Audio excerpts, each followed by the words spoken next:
নমস্কার বন্ধুরা, ফুড বাংলা চ্যানেলে আপনাদের সবাইকে স্বাগত। আজকে আমি আবারও একটি নতুন রেসিপি নিয়ে আপনাদের সামনে এসেছি। আজকে আমি খাসির চর্বি দিয়ে ঘুগনি বানাবো। তো তার জন্য এই দেখুন, এখানে খাসির চর্বি নিয়ে নিয়েছি। চর্বিগুলোকে বেশ ছোট ছোট করে কেটে নিয়েছি।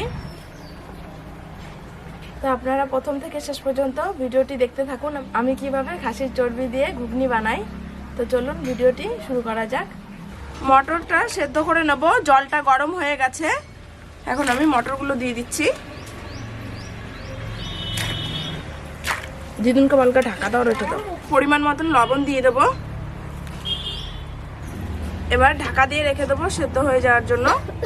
মটরটা সিদ্ধ হোক, ততক্ষণ আমি মশলাগুলো বেটে নেব।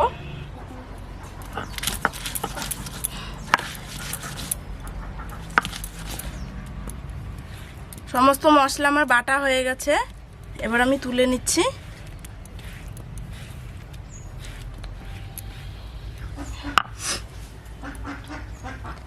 ধনে, জিরে, আদা, রসুন আর কাঁচা লঙ্কা একসঙ্গে বেটে নিয়েছি।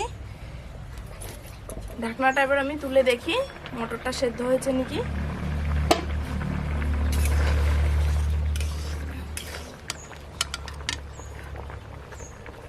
মটরটা সেদ্ধ হয়ে গেছে, এবার আমি নামিয়ে নেব।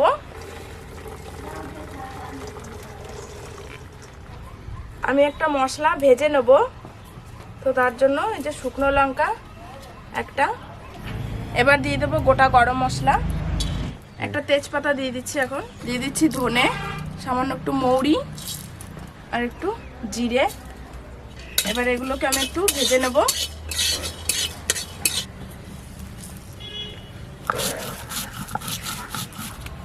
মশলাটা বাটা হয়ে গেছে, এটা আমি তুলে নিচ্ছি। কড়াই গরম হয়ে গেছে, তেল দিয়ে দিচ্ছি।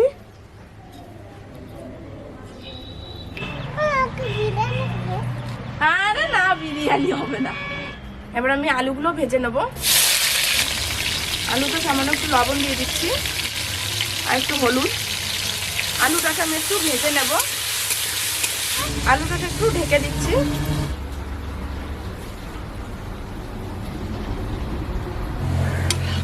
আলুগুলো ভাজা হয়ে গেছে, আমি তুলে নিচ্ছি।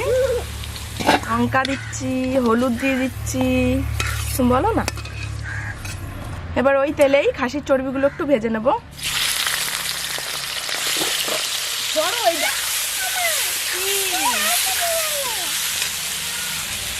খাসির চর্বিগুলো যখন এনেছিল তখন শক্ত হয়েছিল, যেহেতু এখন ঠান্ডা তো জমে গেছিল।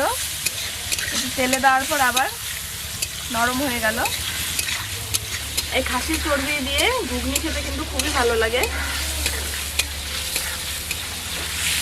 খাসির চর্বি বা চিকেনের যে ছালগুলো হয়, মানে চিকেনের স্কিনগুলো, সেই স্কিন চিকেন কিমা দিয়েও ঘুগনি খেতে ভালো লাগে। ভাজা হয়ে গেছে, এবার আমি তুলে নিচ্ছি।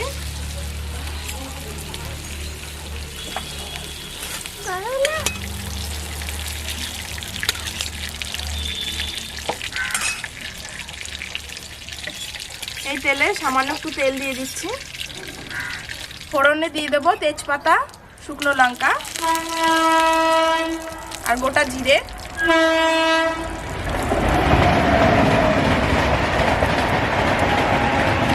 এই যে কেটে রাখা পেঁয়াজগুলো দিয়ে দিচ্ছি।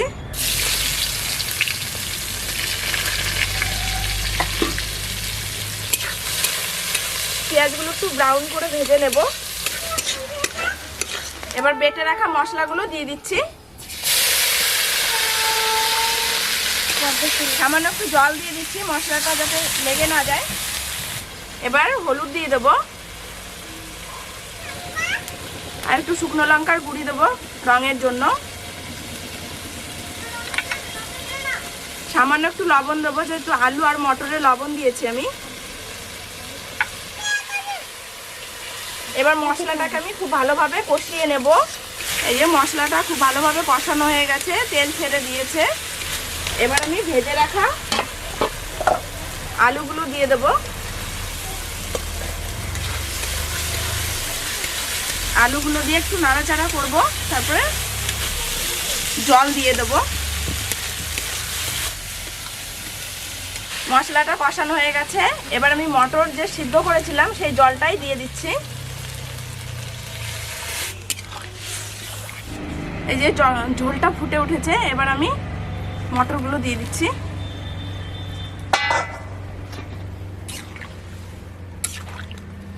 এই ভেজে রাখা চর্বিটা দিয়ে দেবো।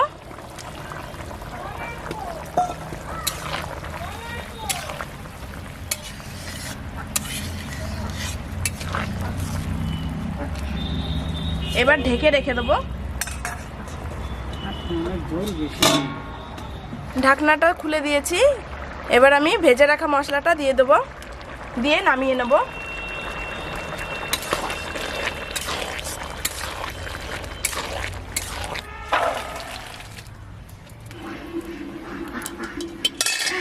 আজকের রেসিপিটি যদি আপনাদের ভালো লাগে তাহলে অবশ্যই একটি কমেন্ট করবেন। আর যারা ফুড বাংলা চ্যানেলটিকে এখনও সাবস্ক্রাইব করেননি তারা অবশ্যই চ্যানেলটিকে সাবস্ক্রাইব করে রাখবেন এরকম আরও ভালো ভালো রেসিপি পাওয়ার জন্য। সকলে ভালো থাকবেন, সুস্থ থাকবেন এবং আমার পাশে থাকবেন। ধন্যবাদ।